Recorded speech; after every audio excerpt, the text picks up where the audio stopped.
여보세요. 아저씨, 도와주세요. 그 순간 이 남자는 알지 못했습니다. 이 전화 한 통이 8년 전 아내가 남기고 간 마지막 인연의 끝자락이라는 걸.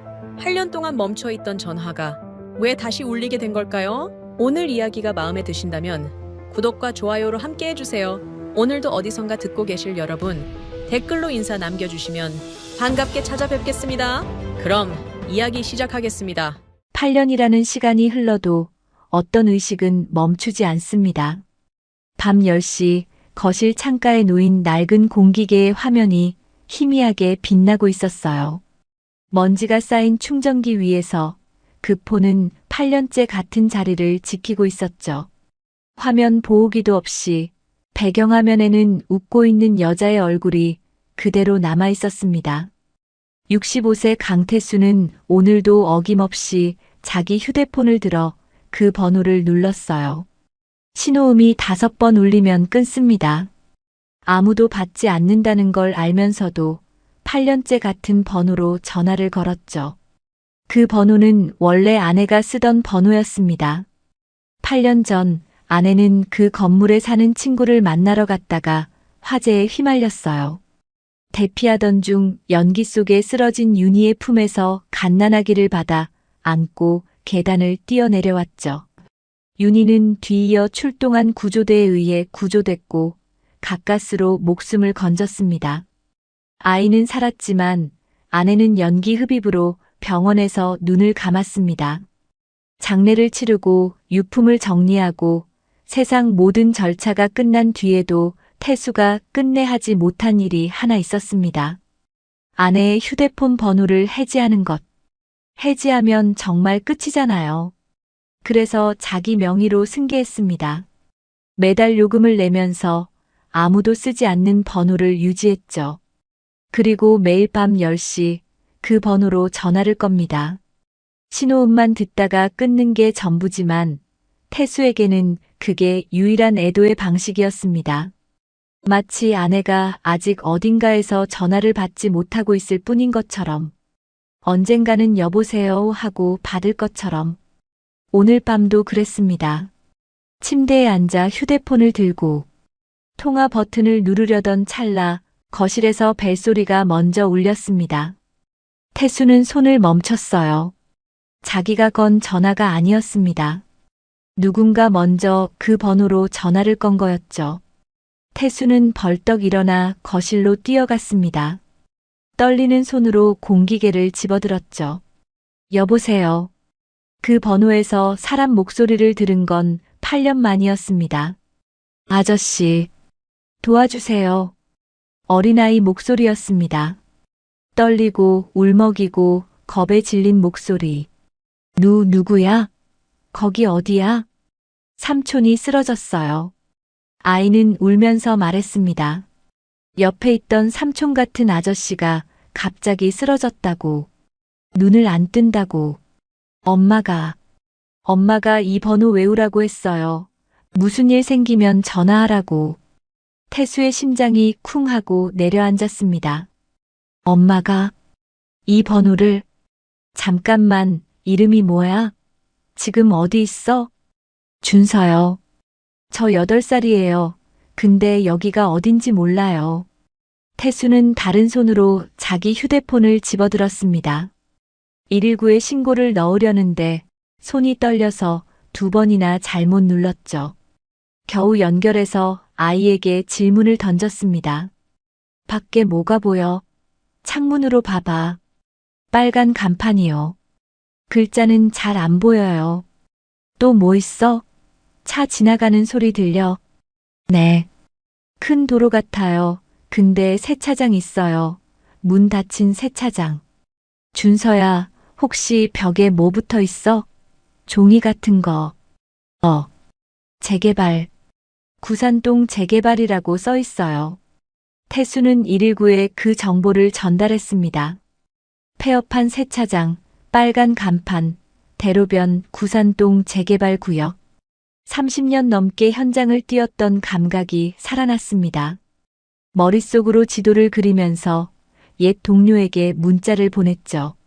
구산동 재개발 쪽 폐업 세차장 아는 데 있어? 경비실 딸린 곳. 답이 금방 왔습니다. 세차장 2군데 있는데 큰 도로 붙은 건 북쪽 현장이다. 경비실 있는지는 확실치 않아. 태수는 이미 현관문을 나서고 있었습니다. 준서야, 아저씨가 지금 갈게. 전화 끊지 마. 네.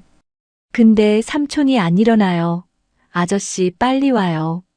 아이의 울음소리를 들으며 태수는 차에 올라탔습니다. 8년 만에 그 번호로 걸려온 전화. 누군가의 엄마가 아이에게 이 번호를 외우게 했다는 것. 무섭고 위험할 때 여기로 전화하라고 했다는 것. 태수는 이유를 몰랐습니다. 다만 이 전화를 끊으면 안 된다는 것만은 알았죠. 잘못 걸려온 전화라면 이렇게 심장이 뛰지 않았을 겁니다.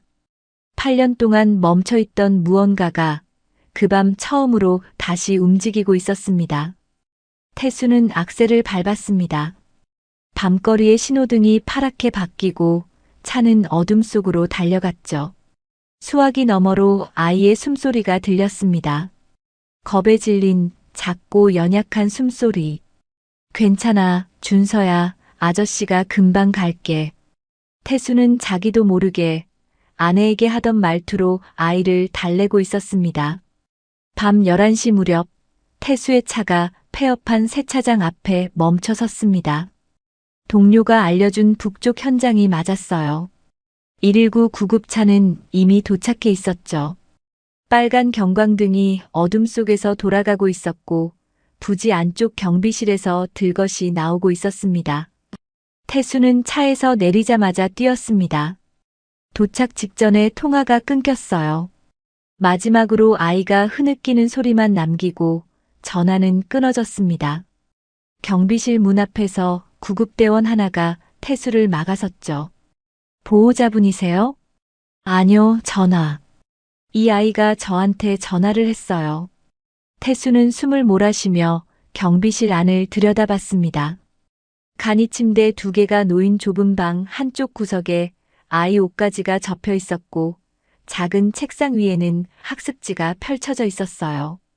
그리고 방 한가운데 담요를 덮은 채 들것에 실려나가는 남자가 보였습니다. 50대 초반쯤 되어 보이는 마른 체격의 남자였어요.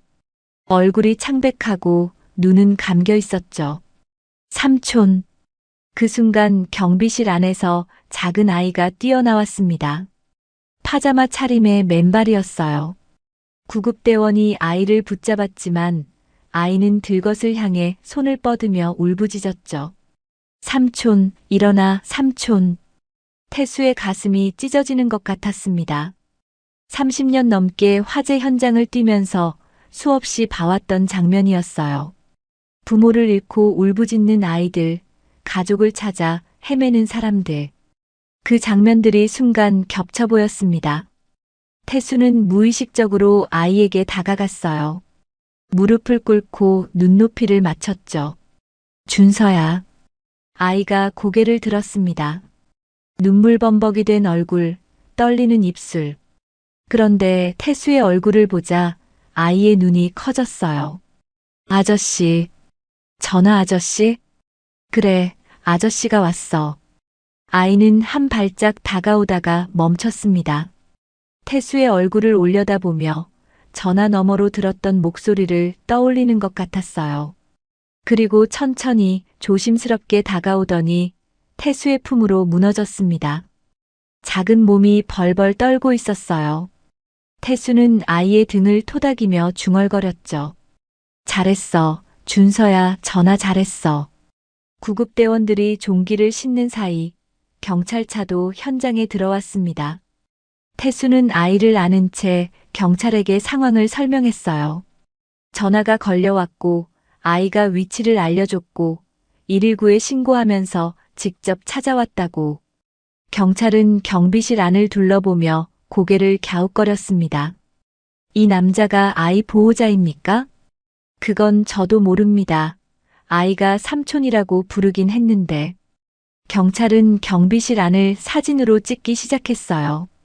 간이 침대 2개, 아이 옷가지, 학습지, 작은 냄비와 버너. 누가 봐도 이곳에서 생활한 흔적이 역력했죠. 아이를 이런 데서 키웠다고요? 경찰의 목소리에 의심이 섞여 있었습니다. 태수는 그제야 상황이 심상치 않다는 걸 깨달았어요. 아이를 데리고 폐업한 세차장 경비실에서 숨어 지내는 남자. 어떻게 봐도 정상적인 그림이 아니었죠. 일단 아이는 보호시설로. 잠깐만요. 태수가 말을 끊었습니다. 이 아이가 저한테 전화를 건 건 우연이 아닙니다. 아이 엄마가 이 번호를 외우게 했다고 했어요. 경찰이 태수를 바라봤습니다. 아이 엄마요? 엄마가 누군데요? 태수는 대답하지 못했어요. 그도 몰랐으니까요. 다만 이 번호가 어떻게 그 아이에게 닿았는지, 왜 하필 위험한 순간 이 번호를 떠올렸는지, 그게 단순한 우연은 아니라는 느낌만은 분명했습니다. 준서가 태수 곁에서 떨어지지 않으려 하자 경찰도 아동보호 전문기관 인계 전까지 태수가 옆에 있어주는 걸 허락했어요.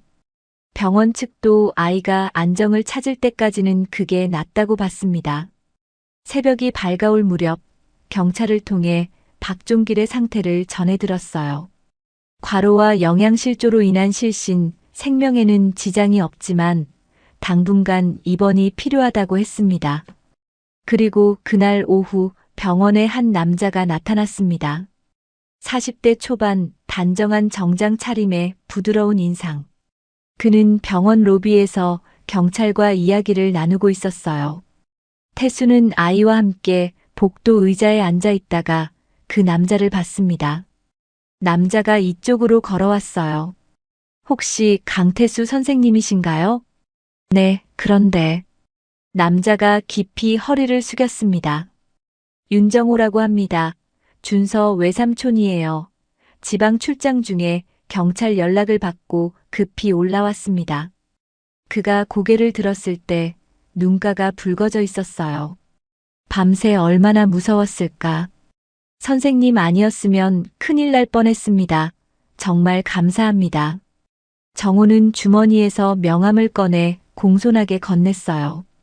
건설회사 대표이사라고 적혀 있었죠. 병원비는 제가 다 부담하겠습니다. 박종길 씨 치료비도요. 태수는 고개를 끄덕였습니다. 예의 바르고 걱정이 가득한 표정, 책임감 있는 태도. 어디 하나 흠잡을 데 없는 보호자였어요. 정호가 준서에게 다가가 무릎을 꿇었습니다. 준서야, 삼촌이 늦어서 미안해. 많이 무서웠지? 그런데 태수는 그 순간을 놓치지 않았습니다. 아이가 정호의 손을 잡는 순간 숨을 멈추듯 몸이 굳었어요. 웃지도 울지도 않았습니다. 그냥 인형처럼 가만히 있었죠.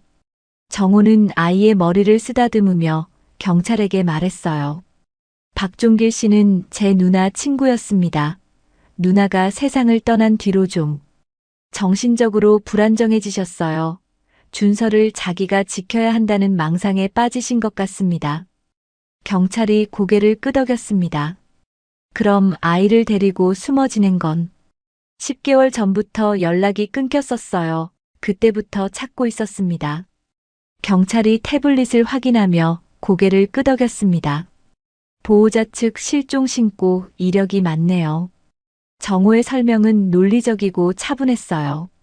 모든 게 맞아떨어지는 것처럼 보였죠. 태수는 아이를 바라봤습니다. 준서는 여전히 아무 말 없이 정호 옆에 서 있었어요. 손은 잡혀 있었지만 몸은 미세하게 반대쪽으로 기울어져 있었죠. 그 모습이 태수의 마음 한구석에 작은 가시처럼 박혔습니다. 경찰이 서류 확인을 마치고 말했어요. 법적 보호자 확인됐으니 일단 임시 인계 가능합니다. 다만 아동보호 전문기관 확인 전까지는 정식 절차가 남아 있습니다.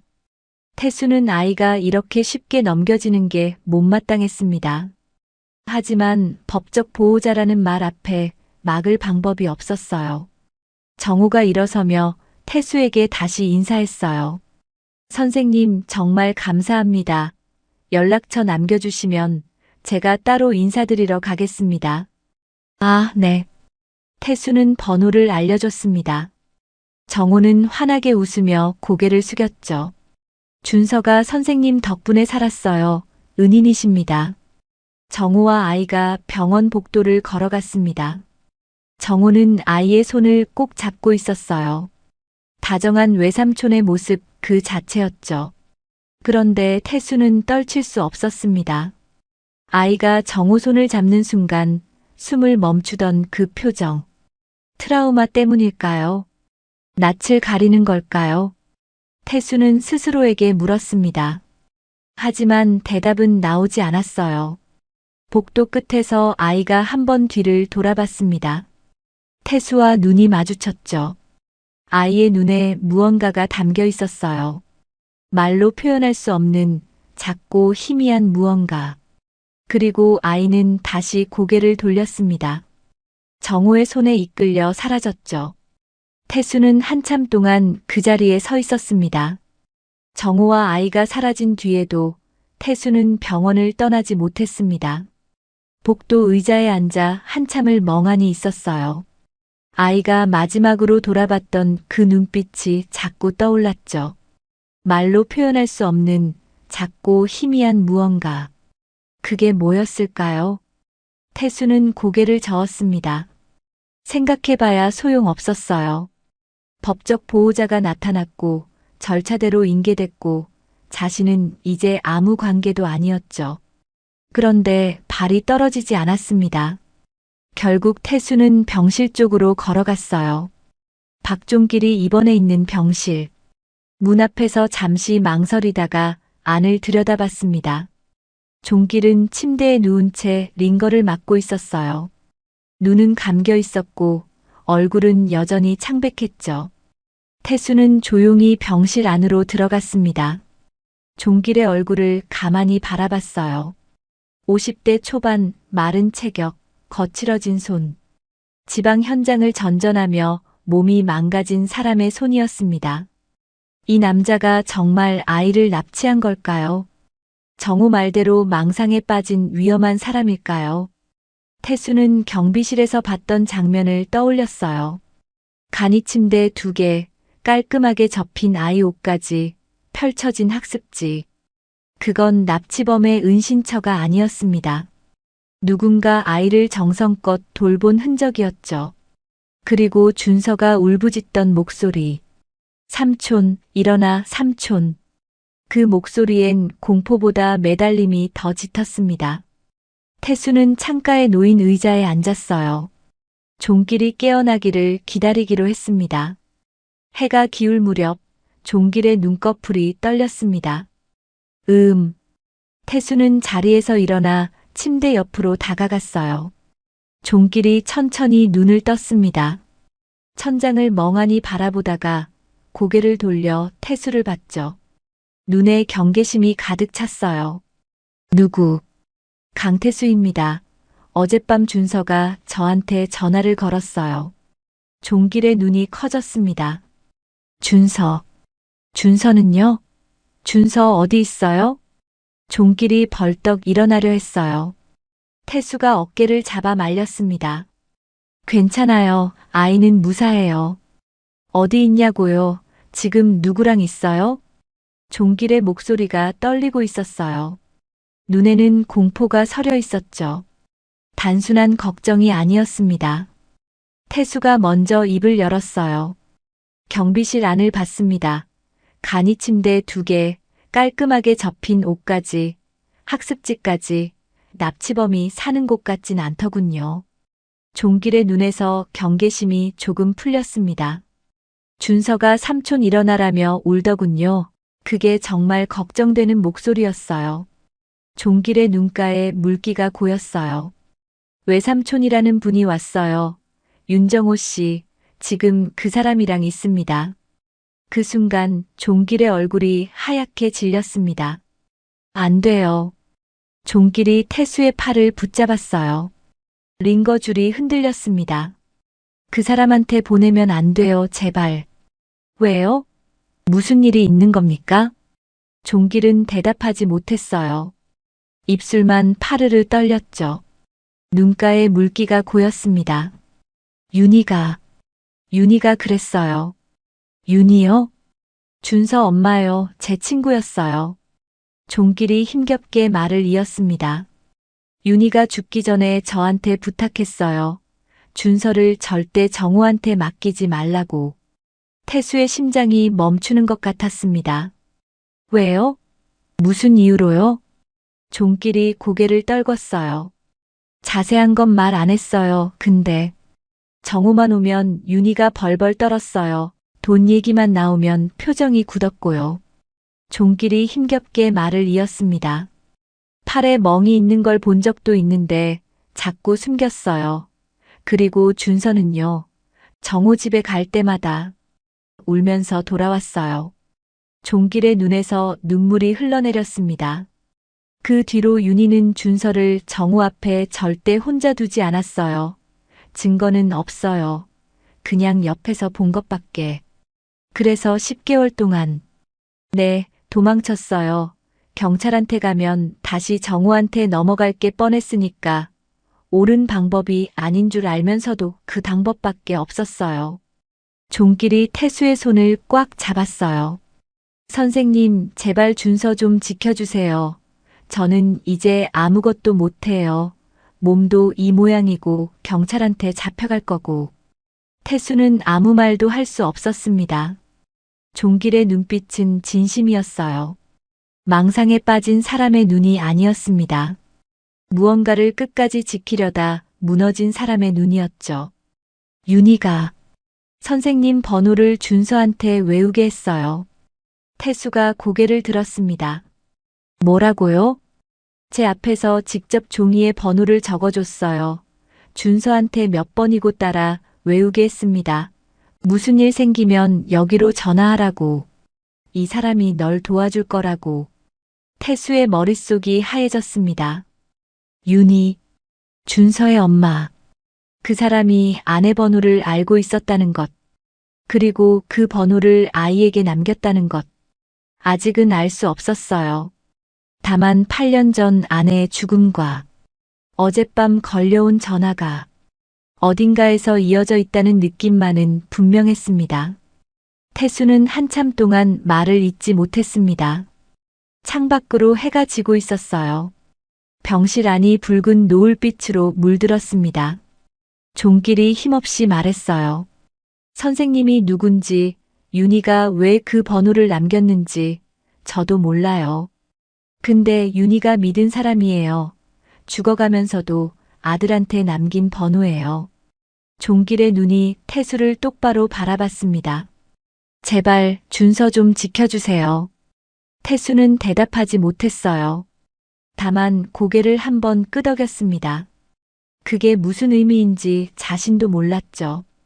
병실을 나서는 발걸음이 무거웠습니다. 복도 끝 창문으로 마지막 햇살이 스며들고 있었어요. 태수는 그 빛 속에 멈춰 섰습니다. 8년 전 아내의 죽음, 그리고 어젯밤 걸려온 전화. 그 사이를 잇는 실이 조금씩 보이기 시작했습니다. 하지만 아직 모르는 게 너무 많았어요. 윤희는 왜 정우를 그토록 두려워했을까요? 정우는 정말 좋은 사람일까요? 아니면 태수는 주머니에서 공기계를 꺼냈습니다. 화면에는 여전히 아내의 얼굴이 있었어요. 한참을 바라보다가 다시 주머니에 넣었습니다. 이 전화를 받은 순간부터 이미 돌아갈 수 없다는 걸 알고 있었습니다. 여러분, 여기까지 들으셨는데 마음이 좀 무거우시죠? 숨겨진 진실이 조금씩 모습을 드러내고 있습니다. 과연 태수는 준서를 지킬 수 있을까요? 그럼 여러분, 다음 이야기도 계속 들어봐 주세요. 며칠이 지났습니다. 태수는 일상으로 돌아가려 했어요. 아침에 일어나고 밥을 먹고 산책을 하고 예전처럼 살려고 했죠. 하지만 밤 10시가 되면 손이 저절로 휴대폰을 집어들었습니다. 번호를 누르려다 멈추고 멈추다 다시 누르고 결국 전화를 걸지 못한 채 공기계만 바라봤어요. 그 번호로 전화를 거는 건 이제 의미가 달라져 있었습니다. 아내에게 거는 전화가 아니라 준서에게 닿으려는 전화처럼 느껴졌거든요. 종길에게서 연락이 온 건 사흘째 되던 날이었어요. 선생님, 드릴 게 있습니다. 병원에서 만난 종길은 퇴원 준비를 하고 있었습니다. 경찰 조사는 아직 진행 중이었지만 구속까지는 가지 않았어요. 아동 은닉 혐의는 있었지만 학대나 위해 정황이 없었고 무엇보다 아이가 종길을 무서워하지 않았다는 게 참작됐죠. 종길이 낡은 종이 상자 하나를 내밀었습니다. 윤희 유품이에요. 죽기 전에 저한테 맡긴 겁니다. 언젠가 꼭 전해줘야 할 것 같아서 버리지 못했어요. 상자는 작았어요. 손바닥 2개 크기 정도. 테이프가 누렇게 변색되어 있었습니다. 왜 저한테? 선생님이 가지고 계셔야 할 것 같아서요. 태수는 상자를 받아들었습니다. 가벼웠어요. 하지만 그 안에 뭐가 들었는지 알 수 없어서 손이 떨렸습니다. 집에 돌아와 거실 테이블 위에 상자를 올려놓았어요. 한참을 바라보다가 천천히 테이프를 뜯었습니다. 안에는 몇 가지가 들어있었어요. 낡은 사진 몇 장, 접힌 종이 한 장, 그리고 작은 봉투 하나. 태수는 사진부터 집어들었습니다. 젊은 여자가 갓난아기를 안고 웃고 있었어요.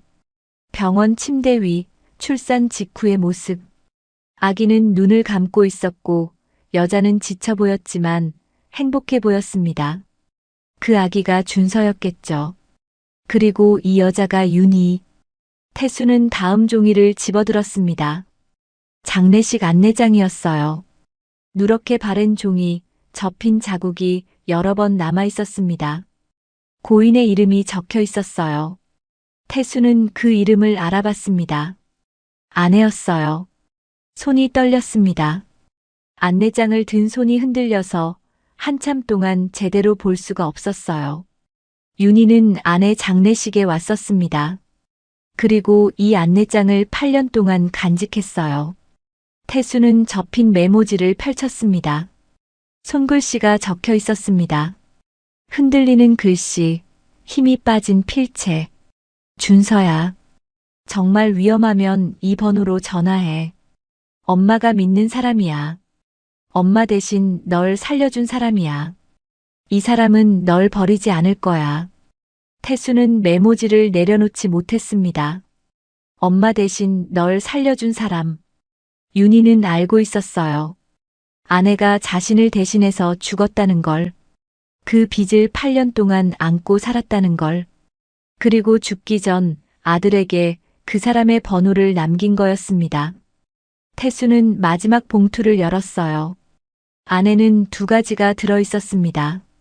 오래된 명함 한 장, 그리고 작은 쪽지. 명함에는 이렇게 적혀 있었어요. 강태수, 서울소방서 구조대. 8년 전 아내 장례식장에서 윤희에게 건넨 명함이었습니다. 그리고 쪽지에는 손글씨로 번호가 적혀 있었어요. 태수의 글씨였습니다. 혹시 아이에게 무슨 일 있으면 이 번호로 연락하세요. 그 번호가 아내가 쓰던 번호였어요. 장례식장에서 태수가 직접 적어준 거였습니다. 태수는 그제야 모든 게 이어졌습니다. 8년 전 화재 현장. 아내는 연기 속에서 쓰러진 윤희의 품에서 갓난아기를 받아 안았어요. 아이를 안고 계단을 뛰어내려갔고 아이는 살았지만 아내는 죽었습니다. 윤희는 살아남았어요. 하지만 자신 대신 죽은 사람이 있다는 걸 알았죠. 장례식장을 찾아왔고 태수에게 명함을 받았습니다. 그리고 8년 동안 그 번호를 간직했어요. 연락하지 못한 채 죄책감과 함께. 그러다 자신이 죽게 됐을 때 아들에게 그 번호를 남긴 거였습니다. 이 사람은 널 버리지 않을 거야. 태수의 눈에서 눈물이 흘러내렸습니다. 8년 동안 매일 밤 신호음만 듣던 그 번호. 아내에게 닿지 못해 허공에 울리던 그 신호음. 그게 8년 뒤 아이의 목소리로 돌아온 거였어요. 아내의 죽음이 그냥 비극이 아니었습니다. 누군가를 살렸고 그 사람이 다시 자기 아들을 태수에게 맡긴 거였어요. 태수는 출산 사진을 가슴에 안았습니다. 한참을 그렇게 앉아 있었어요. 거실 창으로 밤하늘이 보였습니다. 별은 없었지만 어딘가에서 빛이 스며드는 것 같았어요. 태수는 공기계를 집어들었습니다. 화면 속 아내의 얼굴을 바라봤어요. 그리고 처음으로 전화를 걸지 않았습니다. 대신 화면을 오래 바라보다가 조용히 말했죠. 알았어, 내가 할게. 다음 날 아침, 태수는 움직이기 시작했습니다. 30년 넘게 소방관으로 살면서 배운 게 하나 있었어요. 현장에서는 감정보다 행동이 먼저라는 것. 울고 싶어도 일단 뛰어야 하고, 무서워도 일단 들어가야 한다는 것. 지금도 마찬가지였습니다. 태수는 먼저 아동보호 전문기관에 연락했어요. 준서건으로 상담을 요청했죠. 관계가 어떻게 되시죠? 직접적인 관계는 없습니다. 다만 아이 상황이 걱정돼서요. 전화를 받은 상담사는 처음엔 조심스러워했어요. 신고도 아니고 보호자도 아닌 사람이 연락한 거니까요. 하지만 태수가 상황을 설명하자 목소리가 달라졌습니다. 경비실에서 발견된 아이. 10개월간 숨어 지낸 정황. 친모의 유언처럼 남긴 부탁. 그리고 법적 보호자에게 인계된 뒤 연락이 끊긴 상태.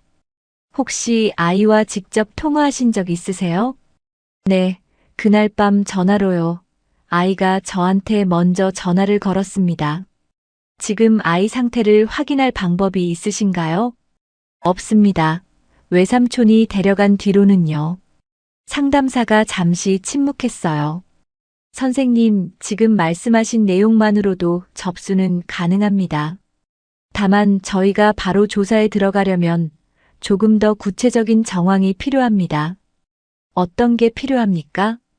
학대 정황을 뒷받침할 기록이요. 병원 기록, 주변인 진술, 문자나 통화 내역, 아니면 아이 본인 진술이라도요. 태수는 수첩을 꺼내 적었습니다. 알겠습니다. 찾아보겠습니다. 상담사가 한 박자 쉬고 다시 말했어요. 그리고 선생님, 한 가지 말씀드릴 수 있는 건 있어요. 뭡니까? 구체적인 내용은 말씀드리기 어렵지만 저희도 그냥 넘겨볼 상황은 아니라고 판단하고 있습니다. 태수의 손이 멈췄습니다. 기관도 이미 뭔가를 경계하고 있다는 뜻이었어요. 전화를 끊고도 태수는 한참 동안 가만히 앉아 있었어요. 종길이 병실에서 했던 말이 떠올랐습니다. 정오만 오면 윤희가 벌벌 떨던 것. 돈 얘기만 나오면 표정이 굳던 것. 준서를 정호 앞에 절대 혼자 두지 않으려 했다는 것. 정호는 정말 준서를 걱정한 걸까요? 아니면 준서를 통해 챙길 게 있었던 걸까요? 그때 종길에게서 먼저 전화가 왔습니다. 선생님, 혹시 기관이 뭐라고 하던가요? 태수는 상담사와 나눈 이야기를 짧게 전했어요. 종길은 잠시 말이 없었습니다. 그리고 힘겹게 입을 열었죠. 제가 가진 건 없어요.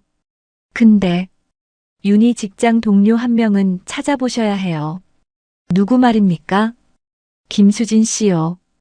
윤희가 아팠을 때도 병문 안 왔고 끝까지 연락하던 사람이에요. 어쩌면 저보다 아는 게 더 있을 겁니다. 종길이 알려준 식당으로 태수는 곧장 향했습니다. 수지는 작은 식당을 운영하고 있었어요. 예전에 윤희와 같은 회사에서 일했던 동료였죠. 윤희 얘기요? 수진의 얼굴이 어두워졌습니다. 그애 떠날 때 장례식도 못 갔어요. 정호 씨가 가족장으로 조용히 치른다고 해서. 정호 씨에 대해 아시는 게 있습니까? 수진이 한숨을 쉬었어요. 윤희가 한번 그랬어요. 동생한테 돈 빌려줬는데 안 갚는다고. 근데 그게 뺏긴 것 같다고. 뺏겼다고요? 화재 이후에 정호 씨가 병원비랑 보험 처리에 필요하다고 서류를 가져왔대요. 윤희가 그때 몸이 너무 안 좋았거든요. 어디에 찍으라고 짚어주는 데만 도장을 찍었는데 나중에 알고 보니 윤희 명의 대출 서류가 섞여 있었던 거예요. 수진의 눈에 물기가 고였습니다. 그때 제가 그랬어요. 경찰에 가라고. 근데 윤희가 그러더라고요. 수진이 잠시 말을 멈췄어요. 가족인데 어떻게 그래. 그리고 준서 아빠도 없는데 정호밖에 없어. 태수는 아무 말도 할 수 없었습니다. 가족이라서. 그래서 더 빠져나올 수 없었던 거였어요. 수진이 한참 망설이더니 서랍에서 뭔가를 꺼냈습니다. 오래된 휴대폰이었어요. 윤희가 죽기 전에 맡겨둔 거예요. 수진의 손이 떨렸습니다. 동생이 보면 안 된다고 했어요. 무슨 뜻인지는 안 물어봤어요. 그냥 무서웠거든요. 그래서 지금까지 가지고 계셨던 겁니까? 정호 씨한테 줄 수가 없었어요. 윤희가 그렇게 말했으니까. 수진이 휴대폰을 내밀었어요. 비밀번호는 준서 생일이에요. 예전에 직접 들었어요. 문자랑 통화 기록 남아있을 거예요. 태수는 휴대폰을 받아들었습니다. 손이 떨렸어요. 집에 돌아와 휴대폰을 켰습니다. 비밀번호를 눌렀어요. 화면이 열렸습니다. 문자함에 정호와의 대화가 남아있었어요. 누나 서류 좀 써줘. 사업 자금 필요해. 이번만 도와줘. 다음 달에 갚을게. 왜 전화 안 받아? 피하지 마. 준서 데리고 갈게. 내가 봐줄 테니까 걱정 마. 그리고 마지막 문자. 누나한테 무슨 일 생기면 준서는 결국 내가 맡게 돼. 법적으로도 내가 제일 가깝잖아. 태수의 손이 떨렸습니다. 마지막 문자의 날짜는 윤희가 죽기 한 달 전이었어요. 협박처럼 보이지 않는 말투였지만 그래서 더 서늘했습니다. 정호는 이미 알고 있었던 거예요. 윤희가 약해지고 있다는 것도. 그리고 그 뒤에 남을 아이와 권리가 자기 쪽으로 기울 수 있다는 것도. 태수는 문자 화면을 자기 휴대폰으로 하나씩 찍어두었어요. 그리고 곧바로 아동보호 전문기관 상담사에게 다시 전화했습니다. 찾았습니다. 문자 기록이요. 어떤 내용입니까? 태수가 천천히 읽어줬어요. 상담사는 잠시 말을 잇지 못했습니다. 선생님, 이건 중요한 정황 자료입니다. 바로 경찰과 공유하겠습니다. 준서는요? 아이는 어떻게 되는 겁니까? 긴급 분리 검토 사유는 충분합니다. 다만 아이 상태 확인이 먼저 필요하고요. 빠르면 내일 중 현장 확인이 들어갈 수 있어요. 전화를 끊고 태수는 한참 동안 창밖을 바라봤습니다. 해가 지고 있었어요. 하늘이 붉게 물들었습니다. 이제 거의 다 왔어요. 준서를 정호에게서 떼어놓는 일, 그리고 종길이 왜 그런 선택을 할 수밖에 없었는지 증명하는 일. 하지만 태수는 알고 있었습니다. 이게 끝이 아니라는 걸. 아이에게는 아직 상처가 남아 있었어요. 그 상처를 어떻게 돌봐야 할지 태수는 아직 몰랐습니다. 태수는 문자 화면이 잘 찍혔는지 다시 한번 확인했어요. 그리고 창가에 놓인 공기계를 한번 바라봤습니다. 한 가지는 분명했죠. 이 아이를 그냥 두고 볼 수는 없다는 것. 일주일이 지났습니다. 경찰에서 연락이 왔어요. 윤정호가 긴급 구속됐습니다. 재산 착취와 아동 학대 혐의였어요. 문자 기록과 금융 자료가 겹치면서 혐의가 구체화됐고 수사는 빠르게 진행됐죠. 아동보호 전문기관 상담사가 태수에게 전화했어요. 준서가 긴급 분리됐습니다. 지금 보호시설에 있어요. 아이 상태는요? 처음엔 아무 말도 안 했어요. 그런데 상담사가 잠시 말을 멈췄습니다. 전화 아저씨 어딨냐고 물었대요. 태수의 가슴이 뭉클해졌어요. 제가 가도 됩니까? 아이 안정에 도움이 될 것 같아요. 면회는 가능합니다. 시설 절차에 맞춰 진행하겠습니다. 보호시설은 서울 외곽에 있었어요. 작은 건물이었지만 마당에 그네가 있고 화분들이 놓여 있었습니다. 태수가 들어서자 복도 끝에서 작은 아이가 보였어요. 준서였습니다. 아이는 창밖을 보고 있었어요. 무릎을 모으고 앉아서 아무것도 하지 않은 채 태수가 천천히 다가갔습니다. 준서야. 아이가 고개를 돌렸어요. 그리고 태수를 보자 눈이 커졌습니다. 전하 아저씨. 아이가 자리에서 일어났어요. 한 발짝, 두 발짝. 천천히 다가오더니 태수 앞에서 멈췄습니다. 아저씨, 진짜 왔어요? 그래, 왔어. 다시 안 가? 태수는 무릎을 꿇고 아이와 눈높이를 맞췄어요. 혼자 두지 않을게. 아이의 눈에서 눈물이 흘러내렸습니다. 그리고 천천히 태수의 품으로 안겼어요. 작은 몸이 떨리고 있었습니다. 하지만 그건 무서워서가 아니었어요. 안도하는 떨림이었죠. 태수는 아이의 등을 토닥였습니다. 아무 말도 하지 않았어요. 그냥 안아줬습니다. 한참 뒤 상담사가 다가왔어요. 선생님, 잠깐 말씀드릴 게 있습니다. 복도 끝에서 상담사가 말했습니다. 준서 임시 보호자를 정해야 하는데요. 친인척 중에 적합한 분이 안 계세요. 그럼 어떻게 되는 겁니까?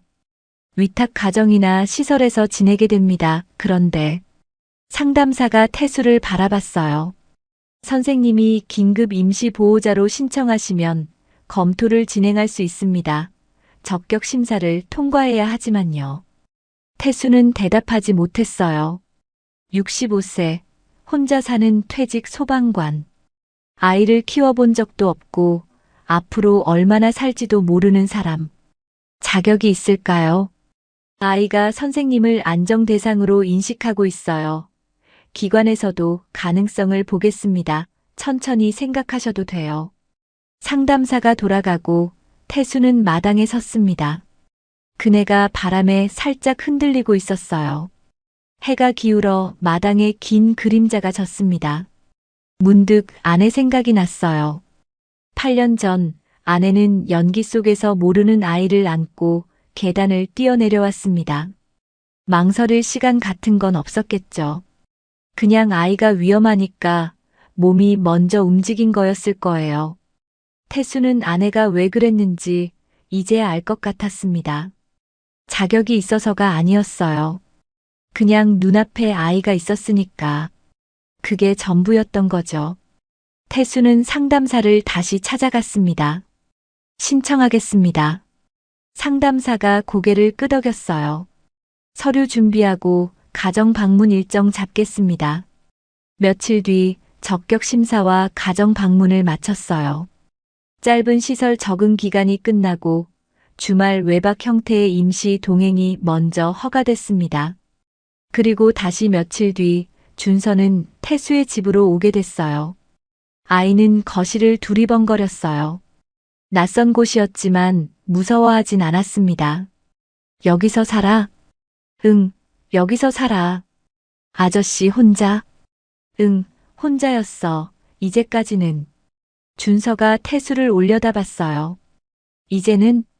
태수는 아이의 머리를 쓰다듬었습니다. 이제는 둘이지. 밤이 깊어갔어요. 준서는 태수의 방 옆 작은 방에서 잠들었습니다. 이불을 덮어주고 나오려는데 아이가 중얼거렸어요. 엄마가 그랬어. 이 아저씨가 지켜줄 거라고. 태수는 아무 말도 하지 못했어요. 그냥 이불을 다시 한번 여며줬습니다. 아이가 잠든 뒤 태수는 거실로 나왔어요. 밤 10시였습니다. 습관처럼 휴대폰을 집어들었어요. 그리고 번호를 누르려다 멈췄습니다. 창가에 놓인 공기계를 바라봤어요. 화면 속 아내의 얼굴이 희미하게 빛나고 있었습니다. 태수는 공기계를 들어 한참을 바라봤어요. 그리고 천천히 충전기 위에 내려놓았습니다. 태수는 조용히 준서의 방문 앞에 섰어요. 문틈으로 아이의 고른 숨소리가 들렸습니다. 8년간 매일 밤 허공에 울리던 신호음. 그게 오늘 밤 이 작은 숨소리로 바뀌었습니다. 태수는 문에 등을 기대고 천천히 앉았어요. 그리고 눈을 감았습니다. 아내의 얼굴이 떠올랐어요. 웃고 있었습니다. 여러분, 오늘 이야기 어떠셨어요?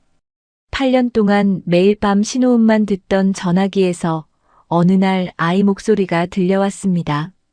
그리고 그 전화 한 통이 한 남자의 삶을 완전히 바꿔놓았죠. 어쩌면 우리가 잃어버렸다고 생각한 것들은 정말 사라진 게 아닐지도 몰라요. 다른 모습으로 다른 사람을 통해 언젠가 다시 우리에게 돌아오는 건지도요. 오늘 이야기를 들으시면서 떠오른 사람이 있으신가요? 오래 연락 못했던 분, 마음속에 담아두기만 했던 분. 오늘 한 통화 건네보시는 건 어떨까요? 오늘 이야기 끝까지 함께 해주셔서 감사합니다. 당신의 하루에 작은 여운이 남았기를 바랍니다. 우리는 또 단짝처럼 다음 이야기에서 만날게요. 지금까지 사연단짝이었습니다. 야, 이 도둑년아! 11살쯤 되어 보이는 여자아이가 생선 좌판 앞에서 멱살을 잡혀 있었죠. 아저씨, 저 안 훔쳤어요. 돈, 여기. 닥쳐! 매일 새벽마다 와서 어슬렁거려! 경찰 불러! 아이의 손에는 구겨진 1,000원짜리 3장이 들려 있었어요. 그리고 그 손등에는 누가 봐도 맞은 자국인 시퍼런 멍이 선명했죠. 상인들은 몰랐어요. 이 아이가 왜 매일 새벽 5시에 이곳에 오는지, 그리고 왜 매번 1,000원짜리 3장을 꼭 쥐고 있었는지, 무슨 사연이 있는 건지 궁금하시다면 구독과 좋아요로 함께 해주세요. 어느 곳에서 듣고 계신지 댓글 남겨주시면 반갑게 인사드리겠습니다. 그럼 이야기 시작하겠습니다. 동묘 앞 새벽시장 4시 50분. 해가 뜨기 한참 전이라 시장 골목은 좌판 조명과 트럭 헤드라이트만이 어둠을 밀어내고 있었어요. 바닥에 깔린 젖은 박스 냄새와 사방에서 밀려오는 축축한 어둠이 뒤섞인 차가운 시장 골목 사이로 작은 그림자 하나가 움직였죠. 운동화 앞코가 찢어져 있었고 점퍼는 어깨가 너무 커서 소매를 2번이나 접어 올린 상태였어요. 강윤서 11살. 아이는 시장 입구에서 멈춰 서더니 주머니를 뒤졌어요. 구겨진 1,000원짜리 3장. 손바닥 위에 펴서 한 번 세고 입김을 불어 손을 녹인 뒤 다시 주머니에 넣었죠. 그리고 익숙한 걸음으로 시장 안쪽을 향했어요. 저기요. 아이가 다가간 곳은 시장 구석, 만식인의 수산이라고 적힌 낡은 천막 아래였어요. 주인은 10년 전 청량리에서 밀려나 여기 자리를 잡은 사람이었죠. 천만식, 이 바닥에서 오래 버틴 생선 장수였어요. 만식은 갈치를 다듬다 말고 고개를 들었어요. 뭐야, 또 왔어? 표정이 좋지 않았죠. 잡어 3,000원어치요. 잡어. 또. 만식은 칼을 도마에 탁 내려놓았어요. 야, 너 도대체 뭐하는 애야? 매일 새벽 5시에 와서 잡어만 사가면 뭐하게. 아이는 대답하지 않았어요. 그냥 구겨진 지폐 3장을 좌판 위에 올려놓았을 뿐이죠. 만식은 한숨을 내쉬었어요. 손님이 있는 것도 아니고 새벽이라 지나가는 사람도 없었거든요. 그는 투덜거리며 빨간 대야에서 잡어들을 건져 봉지에 담았어요. 팔아봤자 본전도 안 나오는 것들이었죠. 그런데 만식의 손이 잠깐 멈췄어요. 대야 옆에 있던 싱싱한 조기 한 마리를 슬쩍 봉지에 넣었거든요. 가져가. 아이는 봉지를 받아들었어요. 고개를 숙여 인사하고 돌아서려는데 만식이 말했죠. 야. 아이가 멈췄어요. 너 손 좀 봐봐. 윤서는 손을 뒤로 숨겼어요. 하지만 만식은 이미 봤죠. 손등에 시퍼런 멍, 그리고 손가락 마디마디에 난 작은 상처들. 그거 누가 그랬어? 넘어졌어요. 넘어져서 손등에 저렇게 멍이 들어? 아이는 대답하지 않았어요. 봉지를 꼭 껴안고 빠르게 걸어나갔죠. 만식은 그 뒷모습을 한참 바라봤어요. 옆 좌판에서 배추를 다듬던 아주머니가 고개를 돌렸죠. 만식아, 저 애 왜 저래? 배순자 62. 채소 장사를 하는 아주머니였는데 말이 끝나기도 전에 손은 이미 배추를 다듬고 있었죠. 몰라, 근데 이상해. 저 애 벌써 2달째 매일 새벽 5시에 와. 뭐? 2달? 그리고 매번 3,000원 내밀어. 순자의 눈이 가늘어졌어요. 초등학생이 새벽 5시에? 부모는 뭐해? 글쎄, 그게 더 이상한 게. 만식은 목소리를 낮췄어요. 저 애, 여기서 사간 생선 집에 안 가져가는 것 같아. 뭐? 한번 따라가 봤어. 궁금해서. 근데 시장 뒷골목으로 가더라고. 순자가 배추 다듬던 손을 멈췄어요. 시장 뒷골목. 거기엔 새벽이면 폐지 줍는 노인들, 노숙자들이 모이는 곳이었죠. 설마 저 애가. 모르지. 두 사람이 수군거리는 사이 윤서는 이미 시장 출구를 벗어나고 있었어요. 아이는 생선 봉지를 가슴에 꼭 안은 채 골목을 향해 걸었죠. 그때였어요. 시장 입구 쪽에서 엔진 소리가 들렸어요. 검은 SUV 한 대가 천천히 들어오고 있었죠. 윤서의 발이 멈췄어요. 어깨가 굳었죠. 차에서 내린 남자는 40대 중반쯤 되어 보였어요. 코트 차림의 구두, 이른 새벽인데도 머리를 단정하게 넘긴 말끔한 모습이었죠. 강태호, 윤서의 삼촌이었어요. 3달 전 윤서 아빠가 교통사고로 세상을 떠난 직후 갑자기 나타난 사람. 가족이니까 돌봐줘야지라며 집에 들어왔지만 집에 가져오는 건 술 냄새뿐이었죠. 엄마는 윤서가 6살 때 집을 나갔고 아빠 장례를 치른 뒤 통장과 서류는 어느새 태호 손으로 넘어가 있었어요. 태호는 윤서를 발견하자마자 성큼성큼 다가왔어요. 윤서야. 아이는 고개를 숙였어요. 봉지를 등 뒤로 숨기려 했지만 이미 늦었죠. 그게 뭐야? 새벽에 또 나왔어? 삼촌이 몇 번을 말했어. 태호의 손이 윤서의 팔을 잡았어요. 아이의 얼굴이 하얗게 질렸죠.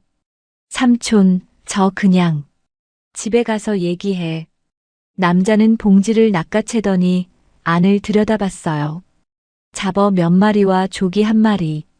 태호의 눈이 가늘어졌어요. 이거 어디서 난 돈이야? 모은 거예요. 모은 거? 태호가 피식 웃었어요. 그 웃음이 차가웠죠. 아빠 방에 들어갔냐? 윤서의 어깨가 굳었어요. 안 들어갔어요.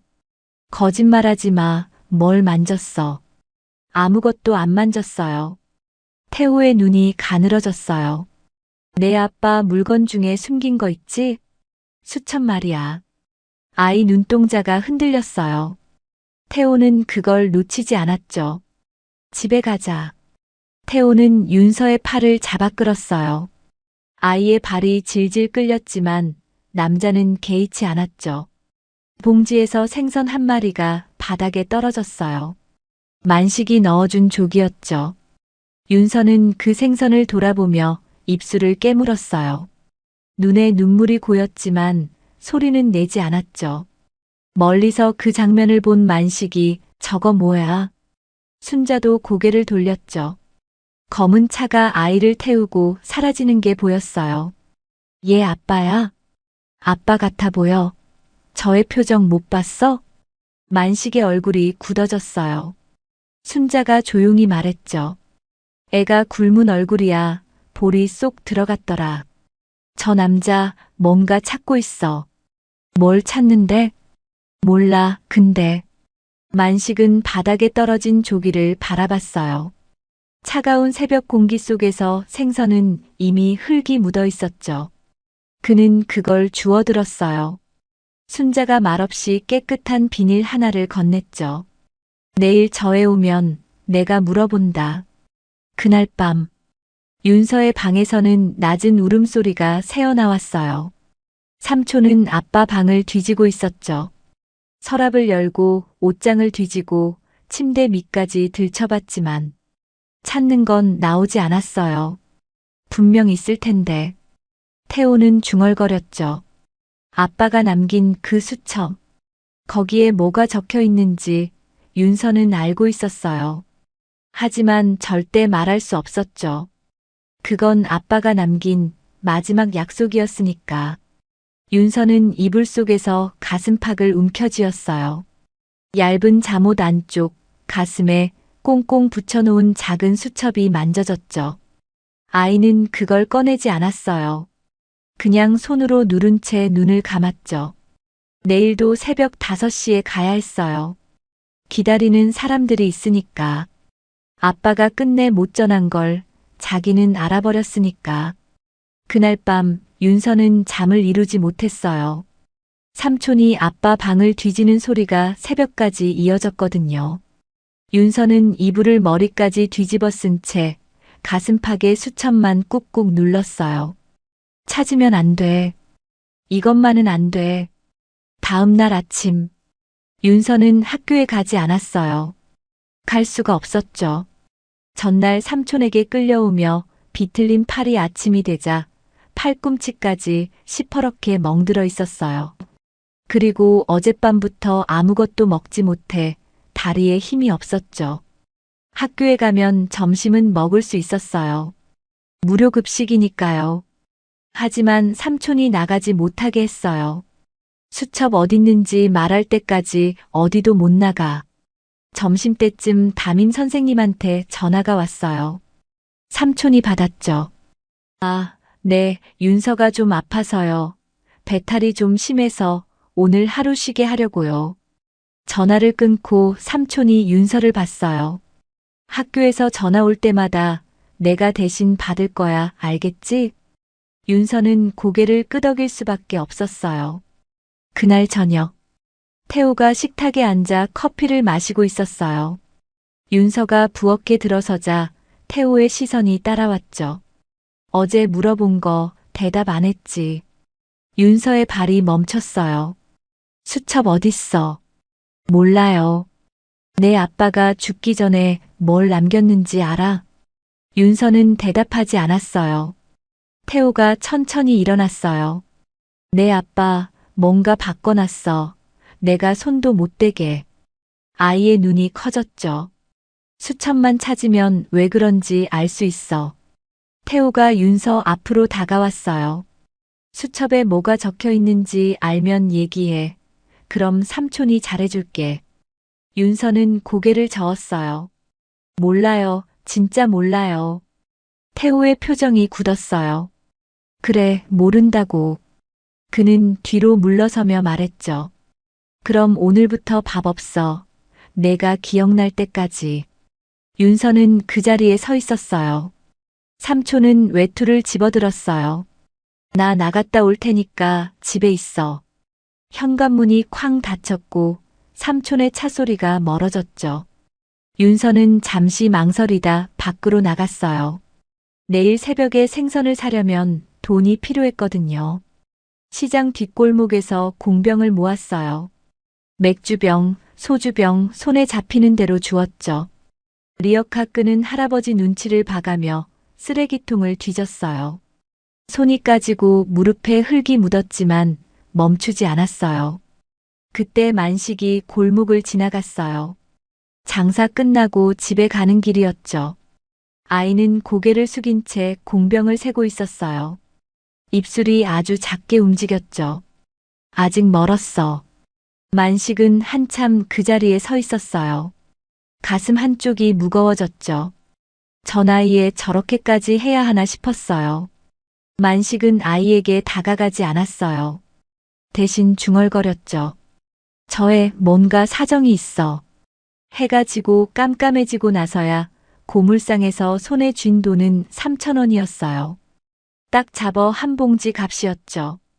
윤서는 그 돈을 주머니에 넣고 집으로 돌아갔어요.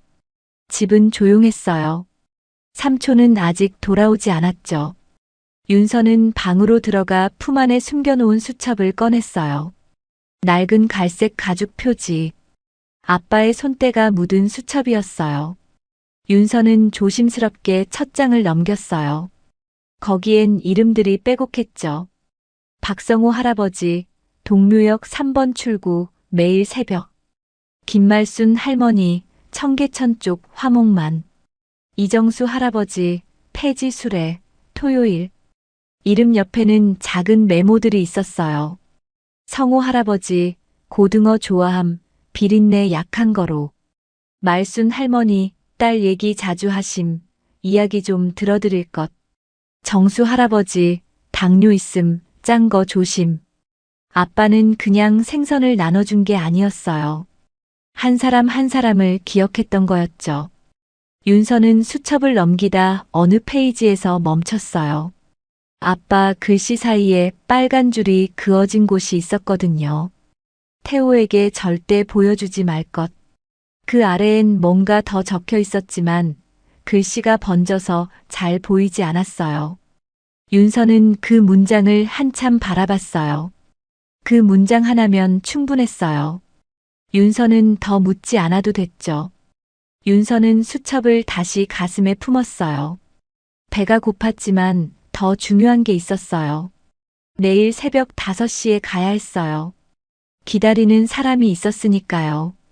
그때 현관문 소리가 들리고 거실에 삼촌이 술병을 따는 소리가 났어요. 윤서는 알람을 새벽 4시 30분에 맞췄어요. 삼촌이 술 마시고 늦게 자면 새벽엔 못 일어날 거였어요. 내일은 꼭 가야 했어요. 기다리는 사람이 있었으니까요. 새벽 4시 28분. 윤서의 눈이 떠졌어요. 알람이 울리기 2분 전이었죠. 아이는 소리 없이 일어나 알람을 껐어요. 방문을 살짝 열고 거실을 봤어요. 삼촌이 소파에 쓰러져 자고 있었죠. 빈 술병이 바닥에 굴러다녔어요. 코 고는 소리가 크게 울렸어요. 윤서는 숨을 죽이며 방문을 열었어요. 숨을 참고 살금살금 현관으로 갔어요. 현관 문고리를 잡았을 때 심장이 터질 것 같았어요. 찰칵. 문이 열렸어요. 윤서는 밖으로 빠져나와 문을 최대한 조용히 닫았죠. 그리고 뛰기 시작했어요. 새벽 공기가 차가웠지만 아이는 멈추지 않았어요. 어젯밤 모은 3,000원을 주머니 속에서 꽉 쥐었어요. 시장까지는 10분. 늦으면 안 됐죠. 동묘 시장에 도착했을 때 하늘은 아직 어두웠어요.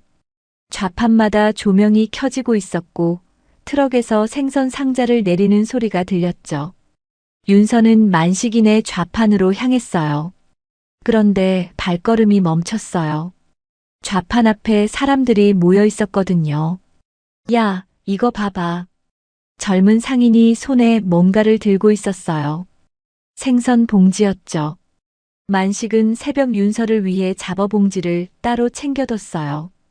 어젯밤 골목에서 본 공병 줍는 아이 모습이 자꾸 밟혔거든요.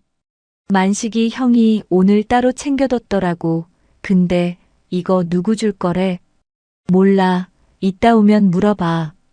매일 새벽에 오는 그 애한테 주려는 거 아냐? 윤서의 심장이 쿵 내려앉았어요. 그 애? 매일 새벽에 오는 게? 그 애 말이야. 만식이 형이 요즘 신경 쓰더라고. 에이, 설마 그 애한테 공짜로 주려고? 젊은 상인이 코웃음을 쳤어요. 괜히 일 커지면 골치 아플 텐데 그 애 뭔가 이상하잖아. 윤서는 용기를 냈어요. 만식 아저씨가 챙겨둔 거라면 자기한테 주려던 거겠죠. 아이는 조심스럽게 다가가 봉지를 집어들었어요. 그리고 3,000원을 좌판에 두려던 순간, 야, 이 도둑년아. 누군가 윤서의 멱살을 잡았어요. 젊은 상인이었죠. 뭐야, 남의 물건 훔쳐가? 아, 아니에요. 이거 만식 아저씨가. 만식이 형이 줬다고? 거짓말하네. 봉지가 바닥에 떨어졌어요. 잡어 몇 마리가 쏟아졌죠. 큰 소라네. 다른 상인들이 몰려왔어요. 뭐야, 무슨 일이야? 이 애가 만식이 형, 생선 훔쳐가려고 했어. 아니에요. 생선 사러 왔어요. 윤서가 작은 목소리로 말했어요. 주머니에서 구겨진 3,000원을 꺼내 보였죠. 3,000원 있어요. 저 훔친 거 아니에요. 3,000원? 그걸로 뭘 사겠다고. 젊은 상인이 코웃음을 쳤어요. 맨날 새벽마다 오는 것도 이상하고. 다른 상인 하나가 다가왔어요. 집에서 무슨 일 있는 거 아냐? 저의 손등 봐, 멍투성이야. 이러다 진짜 사고 나면 어쩌려고 그래. 경찰에 물어봐야 하는 거 아냐? 경찰. 그 단어에 윤서의 얼굴이 하얗게 질렸어요. 경찰은 안 됐어요. 삼촌이 알게 되는 순간 모든 게 끝이었으니까요. 아니에요. 저 괜찮아요. 그냥 생선만. 괜찮긴 뭐가 괜찮아. 너 어디 사는 애야? 윤서는 돌아서서 뛰기 시작했어요. 야, 거기서. 뒤에서 소리가 들렸지만 아이는 멈추지 않았어요. 골목을 빠져나와 뒷길로 숨었죠. 숨이 턱까지 찼어요. 등에서 식은땀이 흘렀죠. 3,000원은 아직 주머니에 있었지만 생선은 사지 못했어요. 성호 할아버지 얼굴이 떠오르자 윤서의 입술이 떨렸죠. 윤서는 골목벽에 등을 기대고 주저앉았어요. 눈물이 볼을 타고 흘렀죠. 아빠. 작은 목소리가 새벽 공기 속으로 사라졌어요. 그 시각. 만식은 자리에 도착하자마자 상황을 알게 됐어요. 야, 아까 그 애 왔다 갔어. 뭐? 형이 챙겨둔 봉지 들고 가려다 영수한테 걸렸어. 멱살까지 잡혔는데 도망갔어. 만식의 표정이 굳어졌어요. 멱살을 잡아? 경찰 신고한다고 하니까 울면서 도망가더라. 만식은 젊은 상인 영수를 찾아갔어요. 야, 그의 일 함부로 단정하지 마. 형, 누가 봐도 이상하잖아요. 이상한지 아닌지는 내가 더 잘 알아. 모르면 함부로 말하지 마. 만식은 돌아섰어요. 좌판 앞 바닥에 잡어 몇 마리가 흩어져 있었죠.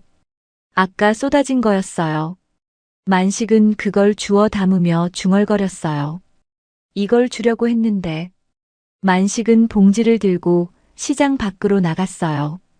어제 저녁에 봐둔 그 골목, 낡은 연립주택 쪽으로 향했죠. 그런데 만식이 골목에 들어섰을 때 어디선가 아이 울음소리가 들렸어요. 발걸음을 멈추고 소리를 따라갔죠. 그리고 연립주택 앞에서 검은 SUV가 보였어요.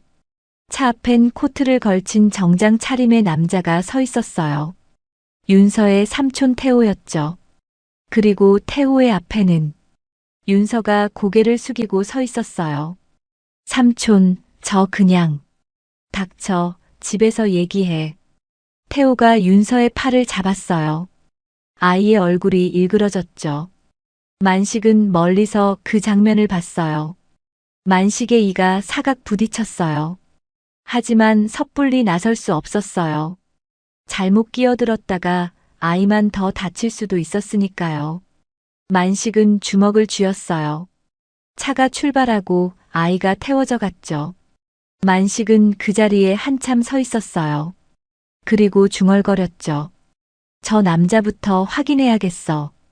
그날 오후, 태호는 윤서를 방에 가뒀어요. 이번엔 정말로 자물쇠를 설치하고 채웠죠. 철컥. 수첩 내놓을 때까지 못 나가. 윤서는 방 안에서 문을 바라봤어요. 여기는 2층이었고 창문으로 뛰어내리면 다칠 게 뻔했어요. 성호 할아버지가 오늘도 굶으셨을까봐 윤서는 가슴이 조였어요. 내일도 못 가면. 할아버지. 윤서는 창밖을 바라봤어요. 해가 지고 있었어요. 시장에선 좌판 정리하는 소리가 들릴 시간이었죠. 아이는 알 수 없었어요. 지금 만식이 무얼 하고 있는지. 그 시각, 오늘 하루 종일 안절부절하던 만식은 한참 망설이다 핸드폰을 들었어요. 저 주민센터 맞습니까? 여러분, 여기까지 들으셨군요. 윤서는 생선도 사지 못하고 다시 삼촌에게 잡혀버렸어요. 방에 갇힌 아이는 창밖만 바라보고 있죠. 그런데 만식 아저씨가 결국 움직이기 시작했어요. 윤서를 지키려는 마음이었을까요? 아니면 더 큰 뭔가를 눈치챈 걸까요? 그럼 여러분, 다음 이야기도 계속 들어봐 주세요. 다음 날 아침, 윤서는 방 안에서 눈을 떴어요. 알람은 울리지 않았어요. 삼촌이 어젯밤에 휴대폰을 가져갔거든요. 창문으로 들어오는 햇살이 눈부셨어요. 벌써 해가 떠 있었죠. 윤서는 벌떡 일어났어요. 몇 시지? 창밖을 봤어요. 해가 높이 떠 있었어요. 새벽 5시는 이미 지나고도 한참이었죠. 윤서는 문으로 달려갔어요. 손잡이를 잡아당겼지만 문은 꿈쩍도 안 했어요. 자물쇠가 그대로였죠. 삼촌, 문 열어주세요. 대답이 없었어요. 삼촌, 집안은 조용했어요. 아무도 없는 것 같았죠. 학교에서 전화가 몇 번 더 왔지만 삼촌은 매번 같은 말로 넘겼어요. 윤서는 문을 두드렸어요. 손바닥이 아플 때까지 두드렸지만 아무 소용이 없었어요. 아이는 바닥에 주저앉았어요. 오늘도 못 갔어요. 이틀째였어요. 성호 할아버지가 어제도 오늘도 기다렸을 거였어요. 박성호 할아버지, 동묘역 3번 출구, 매일 새벽. 매일. 아빠는 매일 갔었어요. 비가 와도 눈이 와도. 한 번도 안 빠지고 갔었죠. 윤서는 소리 없이 울었어요. 그때 현관문 소리가 들렸어요. 삼촌이 돌아온 거였죠. 발소리가 윤서 방 앞에서 멈췄어요. 철컥. 자물쇠가 풀리는 소리. 문이 열렸어요. 태호가 서 있었죠. 손에는 서류 봉투가 들려 있었어요. 잘 잤어? 윤서는 대답하지 않았어요. 태호가 방 안으로 들어왔어요. 삼촌이 오늘 좋은 소식 가져왔어. 아이는 고개를 들지 않았어요. 후견인 서류 처리됐어. 이제 내 보험금 받을 수 있어. 윤서의 눈이 커졌어요. 윤서야, 삼촌이 너한테 잘해주고 싶어. 근데 내가 이렇게 나오면 삼촌도 방법이 없어. 수첩 안 내놓으면 너 시설 보낸다. 윤서의 얼굴이 하얗게 질렸어요. 시설? 응, 고아원 같은데 삼촌이 후견인이니까 그 정도는 할 수 있어. 아이의 눈에 눈물이 고였어요. 싫어요. 그럼 수첩 내놔. 윤서는 떨리는 손으로 가슴팍을 움켜쥐었어요. 수첩이 거기 있었죠. 태호의 눈이 그 손을 따라갔어요. 거기 있구나. 태호가 손을 뻗었어요. 윤서가 뒤로 물러났죠. 안 돼요. 안 된다고. 태호의 손이 윤서의 팔을 잡았어요. 아이가 발버둥 쳤지만 어른의 힘을 당해낼 수 없었어요. 나요. 이건 아빠 거예요. 내 아빠는 죽었어. 이제 필요 없잖아. 그 말에 윤서의 동작이 멈췄어요. 눈물이 볼을 타고 흘렀죠. 태호는 윤서의 옷 안쪽으로 손을 넣어 수첩을 꺼냈어요. 낡은 갈색 가죽 표지. 아빠의 손때가 묻은 수첩이었어요. 이거구나. 태호가 수첩을 펼쳤어요. 첫 장, 둘째 장. 이름들이 빼곡했죠. 뭐야 이게, 독거노인 명단이야? 태호가 페이지를 넘겼어요. 그리고 빨간 줄이 그어진 곳에서 멈췄죠. 태호에게 절대 보여주지 말 것. 태호의 표정이 굳어졌어요. 이 새끼가. 그 아래를 봤어요. 글씨가 번져 있었지만 희미하게 읽을 수 있었죠. 서울은행 대여금고 38번. 태호의 눈이 번뜩였어요. 대여금고. 그는 수첩을 주머니에 넣었어요. 잘했어 윤서야. 덕분에 삼촌이 할 일이 생겼네. 태호가 일어섰어요. 오늘은 방에서 나와도 돼. 어차피 이제 필요한 거 다 알았으니까. 문이 닫혔어요. 발소리가 멀어졌죠. 윤서는 바닥에 주저앉아 있었어요. 수첩을 빼앗겼어요. 아빠가 남긴 마지막 것을 지켜내지 못했어요. 아이는 두 손으로 얼굴을 감싸고 울었어요. 아빠, 미안해. 작은 목소리가 빈 방 안에서 메아리 쳤어요. 그 시각, 동묘시장에서는 만식이 좌판 정리를 하지 않고 서 있었어요. 옆에 순자가 다가왔죠. 야, 왜 그래? 아침부터 멍하니. 어제 주민센터에 전화했어. 순자의 눈이 커졌어요. 뭐? 그의 일로? 근데 아무것도 못 알아냈어. 만식의 표정이 어두웠어요. 순자가 주위를 살피며 조심스럽게 말을 꺼냈어요. 아니, 근데 사실 내가 그 아이 얘길 이 동네에 봉사 다니는 친구 있잖아. 영자한테 했는데. 그래서 영자가 그 집 사정을 좀 알더라고. 아이 엄마가 몇 년 전에 집 나갔대. 아빠는 3달 전에 사고로 죽었고. 만식이 말을 잃었어요. 지금 삼촌이 들어와 살고 있는데 동네 사람들이 수군거린대. 뭐라고? 아빠 죽고 나서 갑자기 나타났다고. 그 전엔 코빼기도 안 보이던 사람이. 만식의 얼굴이 굳어졌어요. 설마. 나도 그 생각했어. 만식은 시장 바깥을 바라봤어요. 저애 지금 위험할 수도 있어. 그럼 어떻게? 경찰에 신고해? 신고하려면 증거가 있어야 해. 지금은 그냥 의심일 뿐이야. 만식은 주먹을 쥐었어요. 직접 가봐야겠어. 어디로? 어제 본 그 연립주택. 만식은 앞치마를 벗었어요. 순자가 팔을 잡았죠. 야, 위험해. 혼자 가지 마. 그럼 어쩌라고. 애가 맞고 있을 수도 있어. 순자는 한참 만식을 바라봤어요. 그리고 한숨을 쉬며 말했죠. 같이 가자. 두 사람은 시장을 빠져나갔어요. 연립주택 쪽으로. 그들이 모르는 사이. 윤서는 이미 집을 나와 있었어요. 아이는 시장 뒷골목을 향해 걸었어요. 성호 할아버지를 만나러. 이틀이나 못 갔으니까 사과를 해야 했어요. 그리고 어쩌면 도움을 요청할 수 있을지도 몰랐어요. 윤서는 좁은 골목으로 들어섰어요. 성호 할아버지 집이 있는 곳이었죠. 그런데 문이 닫혀 있었어요. 윤서는 문을 두드렸어요. 할아버지, 대답이 없었어요. 아이는 골목을 두리번거렸어요. 그때 익숙한 목소리가 들렸죠. 강윤서. 뒤를 돌아봤어요. 삼촌이 서 있었어요.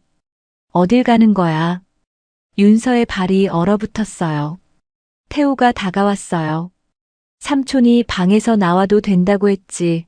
어딜 가라곤 안 했어. 할아버지한테. 할아버지, 그 독거노인들. 태호가 피식 웃었어요. 그 인간들한테 뭘 바라는 거야? 도와줄 것 같아? 윤서는 대답하지 못했어요. 태호가 윤서의 팔을 잡았어요.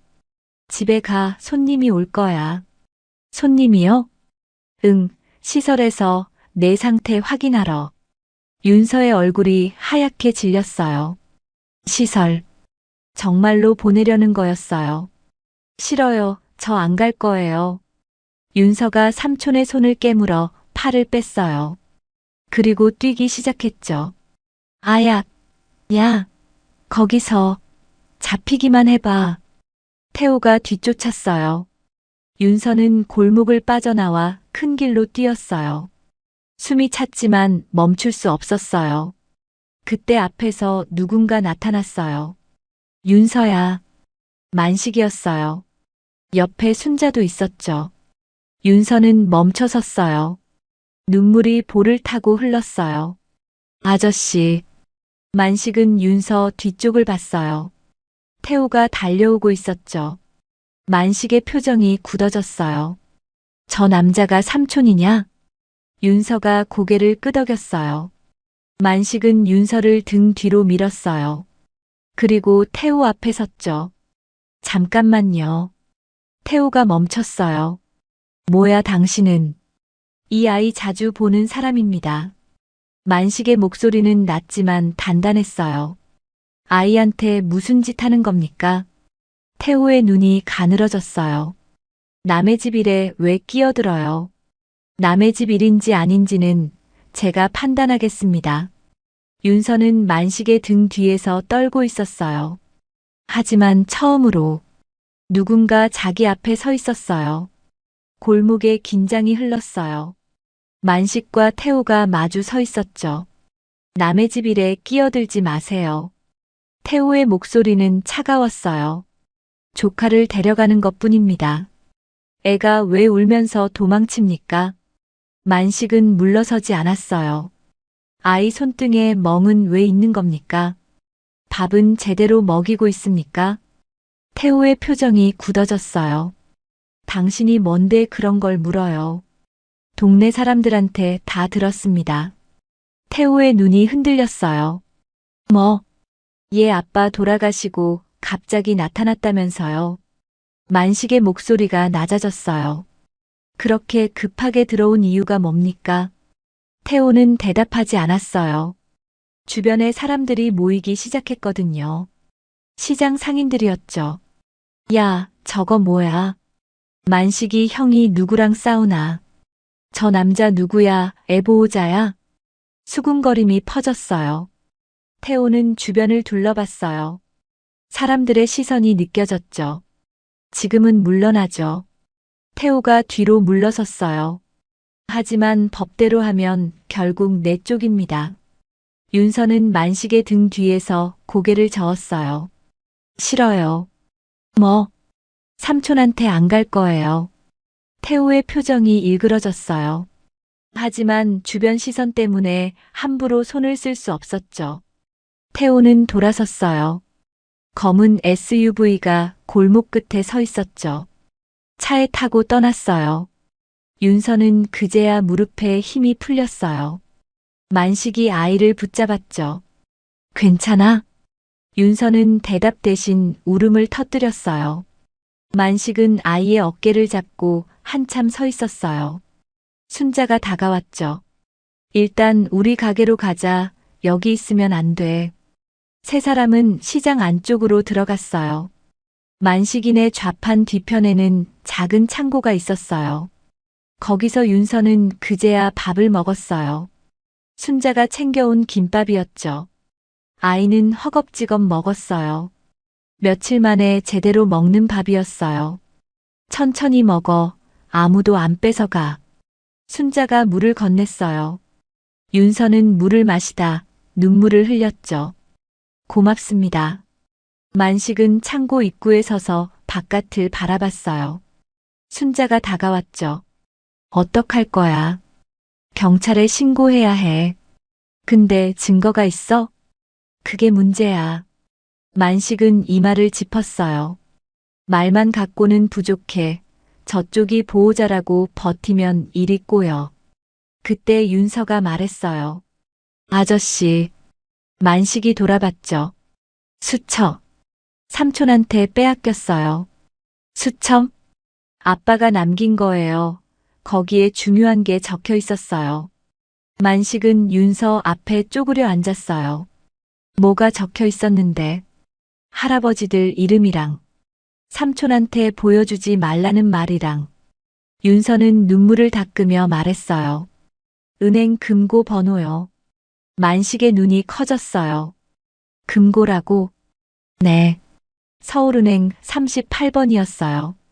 만식이 순자를 돌아봤어요. 서울은행이면 여기서 가깝지? 2블록이야. 만식이 일어섰어요. 수첩을 보고 나간 거라면 은행부터 갔을 거야. 그럼 어떡해? 만식은 주머니에서 휴대폰을 꺼냈어요. 일단 경찰에 신고하자.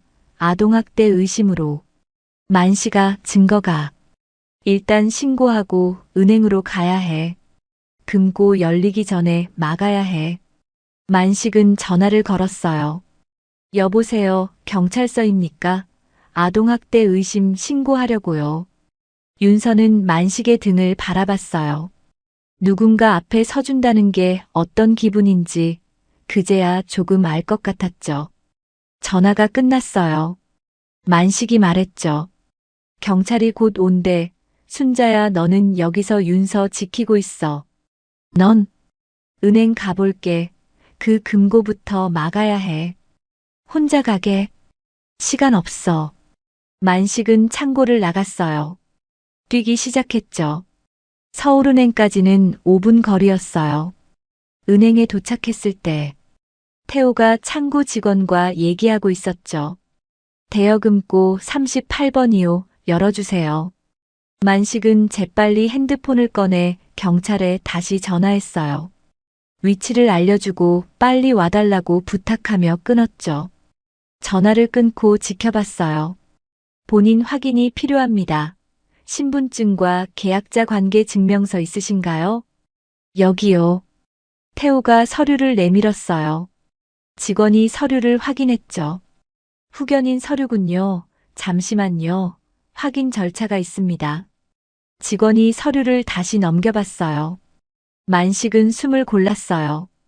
어떻게 막아야 할지 몰랐어요. 서류만 들이밀면 저 남자 쪽이 맞아 보였으니까요. 그때 은행 입구로 누군가 들어왔어요. 경찰이었어요. 강태호 씨 맞습니까? 태호가 뒤를 돌아봤어요. 네. 경찰이 왜? 아동학대 의심 신고가 2건 접수됐습니다. 2건요? 시장 상인 쪽에서 한 건, 학교에서 한 건입니다.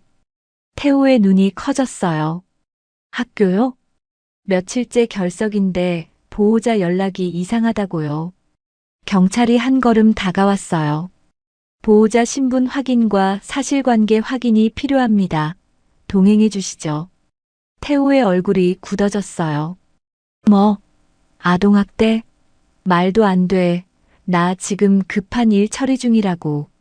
그건 확인 후에 하셔도 됩니다. 경찰이 태호의 팔을 잡았어요. 태호의 시선이 만식에게 꽂혔죠. 만식은 대답하지 않았어요. 그냥 태호를 바라볼 뿐이었죠. 태호가 끌려나갔어요. 은행 로비가 조용해졌어요. 만식은 창구 직원에게 다가갔어요. 저기요, 방금 그 사람이 열려고 했던 대여금고요. 네. 경찰이 개입한 거 보셨죠? 아동학대 관련입니다. 직원이 고개를 끄덕였어요. 경찰 확인이 들어온 이상 지금은 진행할 수 없습니다. 일단 보류하겠습니다. 만식은 한숨을 내쉬었어요. 적어도 당장은 막은 셈이었죠.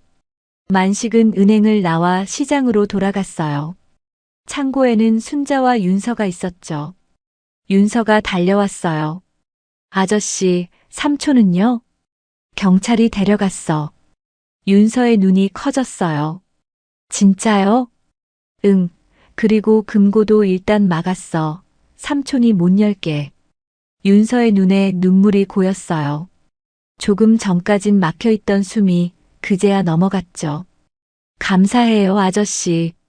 만식은 아이의 머리를 쓰다듬었어요. 아직 안 끝났어. 경찰서 가서 내가 직접 얘기해야 해. 무서워요. 괜찮아. 내가 같이 갈게. 순자도 다가왔어요. 나도 같이 가줄게. 걱정 마. 윤서는 두 사람을 바라봤어요. 며칠 전만 해도 차갑게만 보이던 얼굴들이었어요. 그런데 지금은 아니었죠. 윤서는 고개를 끄덕였어요. 네, 갈게요. 세 사람은 시장을 나섰어요. 경찰서 쪽으로. 윤서는 걸으면서 하늘을 봤어요. 하늘은 여전히 흐렸지만 이제는 혼자 걷는 길이 아니라는 생각이 들었죠. 경찰서는 생각보다 조용했어요. 윤서는 작은 의자에 앉아 있었죠. 옆에 만식이, 그 옆에 순자가 앉아 있었어요. 여자 경찰관이 다가왔어요. 윤서야, 힘들겠지만 몇 가지만 물어볼게. 괜찮아? 윤서는 고개를 끄덕였어요. 떨리는 목소리로 하나씩 말하기 시작했죠. 삼촌이 들어온 뒤로 달라진 것들, 굶겨진 날들, 방에 갇힌 날, 수첩을 빼앗긴 일, 그리고 아빠가 왜 그 수첩을 남겼는지. 경찰관은 조용히 듣고 있었어요. 다 듣고 나서 고개를 끄덕였죠. 잘 얘기해줬어. 고마워. 경찰관이 일어나 다른 방으로 갔어요. 잠시 후 돌아왔죠. 윤서야, 좋은 소식이 있어. 아이가 고개를 들었어요. 금고에서 아빠가 남긴 서류들이 나왔어. 윤서의 눈이 커졌어요. 보험증서랑 유언장이었어. 삼촌 말과는 전혀 달랐어. 만식과 순자도 귀를 기울였어요. 유언장엔 재산을 전부 윤서에게 남기고 성인이 될 때까지 복지재단이 관리한다고 적혀 있었어. 경찰관이 윤서를 바라봤어요. 그리고 후견인도 복지재단으로 지정해뒀더라. 삼촌한테 맡기지 말라고 따로 적어놨어. 윤서의 눈이 커졌어요. 아빠가 미리요? 응, 아빠가 널 지키려고 다 준비해놨던 거야. 보험금은 절차 밟아서 나중에 받게 될 거고, 일단 복지재단에서 보호해줄 거야. 방 안이 조용해졌어요. 윤서의 눈에서 눈물이 흘렀죠. 삼촌이 거짓말한 거예요? 응, 삼촌은 처음부터 자격이 없었어. 윤서는 소리내어 울었어요. 만식은 고개를 돌렸어요. 눈시울이 붉어져 있었죠. 그 시각, 태호는 다른 방에서 조사를 받고 있었어요. 아이 진술과 상처 상태가 일치합니다. 경찰관이 서류를 넘겼어요. 감금, 학대, 그리고 재산 관련 혐의까지 조사가 길어질 겁니다. 태호는 끝내 고개를 떨궜어요. 며칠이 지났어요. 복지재단 사람도 만났고 경찰서에도 몇 번 더 다녀왔죠. 그리고 며칠 후 윤서는 시장에 다시 왔어요. 새벽 5시. 만식이네 좌판 앞이었죠. 왔어? 만식이 갈치를 다듬다 말고 고개를 들었어요. 네. 윤서는 3,000원을 내밀었어요. 만식이 피식 웃었죠. 야, 그거 됐어. 네. 그 돈은 넣어둬. 그냥 와. 윤서의 눈이 커졌어요. 그때 옆에서 순자가 말했어요. 야, 만식아, 그런데 윤서 아빠 이름이 뭐라고 했지? 강머식이. 강현우 아니야? 만식의 손이 멈췄어요. 뭐? 순자가 윤서를 바라봤어요. 애야, 내 아빠 이름이 혹시 강현우야? 윤서가 고개를 끄덕였어요. 만식의 얼굴이 굳어졌어요. 야, 설마. 7, 8년 전에 저쪽 끝자리에서 생선 팔던. 맞아, 그 사람 아니야? 젊은 남자. 딸 데리고 다니던. 만식이 윤서를 다시 봤어요. 너 그때 그 꼬마였어? 윤서는 기억이 났어요. 어릴 때 아빠 손잡고 시장에 왔던 날들. 좌판 옆에 앉아 아빠가 생선 다듬는 걸 구경했던 기억. 아빠가 여기서 장사했어요? 했지. 한 4, 5년 했나. 그러다 청량리 쪽에서 밀려온 상인들 들어오고 나서 자리세가 확 뛰었어. 현우는 그걸 못 버티고 결국 장사 접었지. 순자가 한숨을 쉬었어요. 그래도 장사 접고 나서도 매일 새벽에 왔어. 생선 사서 어디론가 가더라고. 그게 만식이 중얼거렸어요. 그 동네 어르신들한테 나눠주는 거였구나. 윤서의 눈에서 눈물이 흘렀어요. 아빠는 자리를 잃고 나서도 나눔을 멈추지 않았던 거였어요. 남는 생선이 아니라 직접 사서 가져다 주었던 거였죠. 그래서 내가 매일 새벽에 왔구나. 만식이 윤서의 머리를 쓰다듬었어요. 아빠가 하던 일 이어받은 거였어. 윤서는 고개를 끄덕이며 울었어요. 만식이 생선 봉지를 건넸어요. 오늘은 잡어만 있는 게 아니었어요. 싱싱한 고등어도 들어있었죠. 성호 할아버지, 고등어 좋아한다며 가져가. 윤서는 봉지를 받아들었어요. 그때 순자가 비닐봉지 하나를 내밀었어요. 나도 배추랑 무야, 국 끓여 드시라고. 그 뒤로 다른 상인들도 하나둘 다가왔어요. 과일 장수 아저씨가 사과 몇 개를 내밀었죠. 이거 못난이 사과야, 맛은 똑같아. 반찬 가게 아주머니도 왔어요. 어르신들 입맛 없으실 때 드시라고 젓갈이야. 윤서는 말을 잇지 못했어요.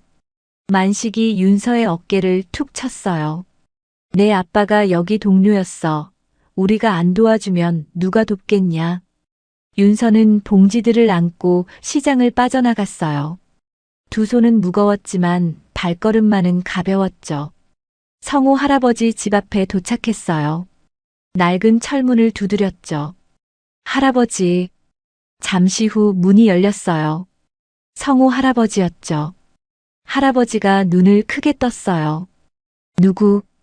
저 강현우 딸이에요. 현우? 할아버지가 멈칫했어요. 그 사람 요즘 왜 안 오나 했는데 한동안 안 오다가 문 앞에 봉지가 있더라고. 윤서의 눈에 눈물이 고였어요. 그게 저였어요, 할아버지. 내가.